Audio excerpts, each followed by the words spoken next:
Sa sobrang diin na ng marka ni LeBron sa mundo ng basketball, kahit na 39 years old na siya, sobrang critical pa rin ng mga tao sa performances niya.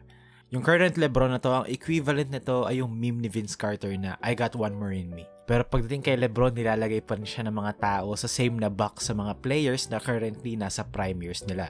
And that alone is conceding to the fact that LeBron's level of play, even as a 39-year-old or essentially 40 na, ay isa pa rin sa mga best sa liga. As of recording this, 29 games so far ang nalalaro ni LeBron sa season na to, in which he averaged 25.1 points, 7.6 rebounds, and 7.4 assists per game. Percentages-wise, sa span na yon, he shot 53.9% from the field and 41.3% from 3. Kung hindi ka pa rin impressed, you just hate the guy. And walang way to convince you otherwise. It's not worth it. Kumbaga, slay, go girl. Anyway, pero paano ba nagagawa ni LeBron lahat ng yan? Even at such an old age. Parang by theory kasi dapat hirap na siya since hindi na siya kasing athletic ng dati, etc. Diba? So, paano? Ang sagot ay IQ. Specifically, IQ pagdating sa mga pick and roll plays. Okay, ito pick and roll, LeBron and AD. Makikita natin, okay, si Miles Bridges, after ng pick and roll, nag-go under siya and sobrang laki ng gap between him and LeBron James. Okay, so most of the time, dati, yung mga ganitong plays, hindi kaya mag-take advantage ni LeBron kasi hindi siya yung player na talagang kilala as a threat from the outside, especially off the dribble. Pero isa to sa mga na-develop ni LeBron na part ng game niya throughout the years. Ngayon, hindi ka na pwede mag-go under ng ganitong kalalim kay LeBron. Kasi ibabato niya tong tira na to 9 times out of 10 kapag binigay mo. E kung naaalala natin kanina sa stats ni LeBron so far this season, 41% siya from the outside. Okay, again, same play. Pick and roll, LeBron and AD. Same yung tao, Miles Bridges tsaka Nick Richards. Kung makikita natin, after ng unang ball screen, nag-go under si Miles Bridges. Pero hindi na ganun kalalim. And medyo mataas yung ball screen, so medyo malayong 3 points to for LeBron. Unless talagang feel niyang bumato, di ba? Hindi naman to yung shot selection na hahanapin mo as a player. Especially with 8 seconds sa clock. So, isa pang mapapansin natin dito si Nick Richards. Okay, nasa drop defense siya, pero yung drop niya at the level. So, sabihin na at the level, for basic terms, medyo mataas siya. Hindi siya yung drop na nandito sa paint. Medyo nasa perimeter siya. And yung mga ganito, susceptible to against drive. So, pwedeng atakihin na LeBron yan dito. Okay. And then, meron siyang open lane. Pero tignan natin kung anong nangyari. Okay. Naka-recover si Miles Bridges. And then, yung defense ng Hornets, okay, nakapack sila sa paint, waiting for the drive. Makikita natin, nag-rescreen dito sa AD for LeBron. Makikita natin, okay, there's 5 guys waiting for LeBron to drive. Okay. Tingnan nyo lahat to. Caleb Martin, nakatingin kay LeBron. Miles Bridges, nakatingin kay LeBron. Nick Richards, nakatingin kay LeBron. Terry Rozier, nakaabang, nakatingin kay LeBron. Brandon Miller, nakaabang, nakatingin kay LeBron. So essentially, buong depensa ng Hornets sinaabangan si LeBron mag-drive. So anong ginawa ni LeBron dito? Pinasa niya kay Anthony Davis mag-isa sa ilalim. So dati, yung batang LeBron, okay, pepwersahin niya yan, babanggain niya yan, ifa-force niya yung will niya para maka-end one siya. Pero ngayon, since yung IQ naman ni LeBron laging nandyan, even though sa possession na to, kung makikita natin, hindi nga siya parang nag-exert ng sobrang laking energy, talagang binasa niya lang kung ano yung depensa ng Hornets. Patience, diba? He kept his dribble alive. Gumamit siya ng tamang timing para ibato kay AD yung lob pass. 2 points. Basic. And hindi na kailangan ng mga extra shenanigans or extra pananagasa. Talagang pure IQ, pure experience, diba? Pure craftsmanship sa opensa. Okay, dito transition, downhill. Again, LeBron and AD pick and roll sa transition. Kung makikita natin, there's 2 guys, 2 on the ball. Okay? Bridges, Richards. Now, ang mangyayari dito, kagaya nung nakita natin kanina, magko-collapse yung depensa. Okay? That's a given. Pero ang tanong, sino? Okay? Pwedeng si Brandon Miller, pwedeng si McGowens. Pero, since yung angle ng vision ni LeBron, mas malapit at mas kita niya kay Rui, okay, makikita natin, mas magko-commit dito si McGowens kay AD. nasa paint. That meant, mas malayong closeout ang gagawin niya papunta kay Rui. And then, kapag malayong closeout, long closeout, ang ibig sabihin nun, may forward momentum yung defender papunta ron sa pinasahan. So, mas madaling atakihan off the dribble, mas madaling mag-pull back, and mas madaling makascore. Long closeout, drive to the baseline, nice defense, pero nakapunta na sa sweet spot si Rui. Okay, again, dito, transition, downhill, empty side, AD and LeBron ulit. Kung makikita natin, nireject ni LeBron yung screen. So, ngayon, ang mangyayari dito, mapapersa si DeMar DeRozan na mag-help. Okay, and then si Caruso, i-split niya ngayon yung gap between two offensive players. Pero si LeBron, occasionally, kahit na hindi na rin naman siya ganun ka-athletic kumpara sa dati, kapag yung mga ganitong plays na sobrang nasa downhill siya, sobrang merong lane, occasionally napapakita niya pa rin yung old LeBron James kagaya ng dati. So again, transition ulit, same play, same people, ball screen, Patrick Williams, Nick Vucevic. Okay? Pero dito, hindi na nireject na LeBron yung screen, dinaanan niya na si AD.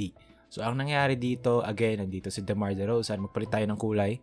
Okay, andito si DeMar, andito si Kobe White, i-split yung weak side. And then si Nick Vucevic, okay, naka-drop at the level. Again, ano sinabi ko, kapag naka-drop sa level, madaling atakihin off the dribble kasi medyo mabagal si Nick Vucevic kumpara kay LeBron. Kapag inatake ni LeBron to ng left to right, may iwan si DeMar DeRozan against LeBron. And then si AD, magro-roll dito, mapapersa si Kobe White na saluhin, leaving shooters dito. Meron pa isa rito. Okay, tignan natin ano nangyari. Okay? As expected, okay, aatakihin ni LeBron si Nick Vucevic pero hindi niya naiwan off the dribble. So, anong gagawin niya? Ikikip niya yung dribble niya alive. Atakihin niya yung paint, hihintay niya mag-collapse yung defense, nakahanap siya ng konting window para maibigay kay AD. And kung makikita niyo si Nick Vucevic, wala sa posisyon, nakaside yung hips niya, kumpara kay AD na iaangat na lang yung bola sa rim. And then kung makikita niyo rin, si Kobe White, ini-split yung dalawang shooters. Pwede pa nga i-kick out ni LeBron yan dito kay Cam Reddish, magro-rotate si Kobe White. Okay, and then ipapasa kay Prince, magro-rotate si Caruso, and then ipapasa ulit kay D'Lo, open 3 points, diba? Yun yung nagagawa ng paint touch ni LeBron at ng gravity ni AD sa pick and rolls. So again, same play ulit, transition, AD and LeBron, Patrick Williams, Nick Vucevic. Pero this time, nag-drive to the middle si LeBron. Again, kung makikita natin, may nakaabang sa ilalim na Bulls player. Okay? And then ini-split to ng defender, yung dalawang shooters dito. Okay? That's a usual vanilla NBA defense. So ngayon, si LeBron magda-drive to the middle. Okay? So since si Nick Vucevic at the level ulit siya, naka-drop, okay? And then si Patrick Williams naka-go over, so mag-chase siya kay LeBron, nasa likod siya ni LeBron or sa hips. Mangyayari dito, mapapwersa si Alex Caruso na mag-help or mag-switch kay AD kapag nag-roll si AD dito. And ang laki nung space for AD, okay, to create. Meron siyang isang buong block na ganito. And then, yung natirang players dito, okay, considerably smaller kumpara kay AD. So, yan yung nagagawa ng gravity ni LeBron. 2 on the ball, 1, 2, okay? And then si AD magpa-flash to an open spot, tapos ang mga mahababantay kay AD, smaller guards. So, yun, pinakit pass ni LeBron, nag-switch si Caruso, syempre kakainin ni AD yan. All day. Now again, itong last na series ng mga plays na to, papakita ulit natin yung IQ ni LeBron sa half court, sa pick and rolls. Okay, dito against the Knicks, nag-set ng ball screen si AD. Makikita nyo, okay, ilang defenders to? 1, 2, and 3. Merong help defender dito sa nail. Okay, lagay natin H. And si Jalen Brunson, okay, magtatag ng roller. So, letter T. Okay, ito yung drop. So, essentially, there's 4 defenders na nagbabantay ng 3 players. So, that's an advantage.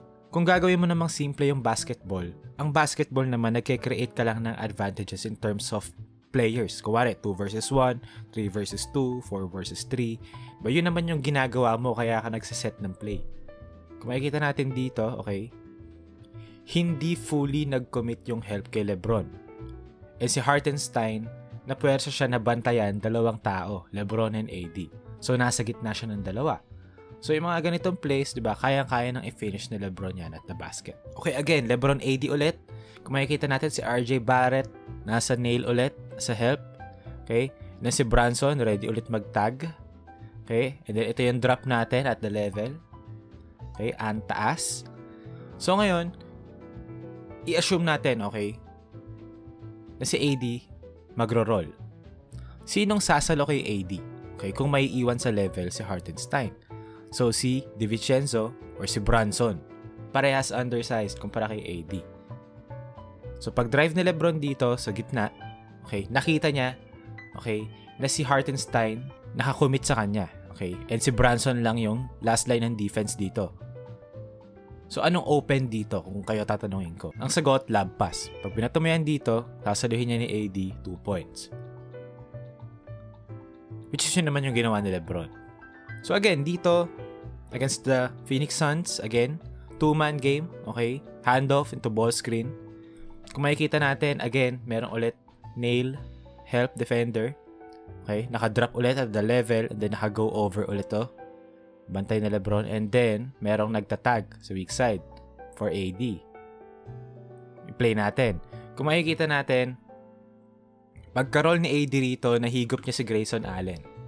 Okay? Leaving a shooter wide open sa weak side. Kanina pa yan libre. Hindi lang natin napag-usapan pero tuwing magtatag ng roller, even kanina, okay, babalikan natin yung play kanina. Okay? So, Jalen Brunson, kung makikita nyo rito, ayan o, nag-help. Nag-tag kay AD. Libre dito yung shooter sa corner. So, balik tayo sa play kanina. Okay? After ng ball screen, nag-tag si Grayson Allen kay AD. Late na siya sa closeout, libre si D'Lo sa 3 points. Now, again, another ball screen, LeBron AD. Ito si Booker, siya yung tag. Ang tanong, magko-commit ba siya, leaving Christie open? Or hahayaan niya na atakihin ni AD sa roll si Eubanks na nakatalikod or naka-sideways, wala sa balance, kumbaga. Ang sagot, boom, Anthony Davis, 2 points off the lob pass from LeBron. So, again, babalik tayo, circle back tayo kay LeBron James. Sa mga play na bin-breakdown natin so far, hindi naman talaga natin nakita si LeBron na gumamit ng pure athleticism. Siguro, alisin na lang natin yung isang dunk kanina kontra sa Bulls. Pero lahat ng pinakita kong plays dito, siya yung nag-orchestrate, siya yung nag-create, siya yung nag-decide gamit lahat, yung IQ niya, yung experience, and yung skills niya with the ball. So kaya siya malakas kahit na may edad na siya, 39 years old, hindi dahil sa kung anong kaya niya physically. Kasi that's a given, okay? LeBron James, isa sa mga best athletes of all time. Kahit na bumaba yung level ng athleticism niya, yung physical tools niya, mataas pa rin yung level nun. Pero yung nagsiseparate kay LeBron kumpara sa ibang players, especially mga ibang nag-39 years old na nag-NBA, ang nagsiseparate kay LeBron yung immense IQ and experience niya, especially sa offensive end.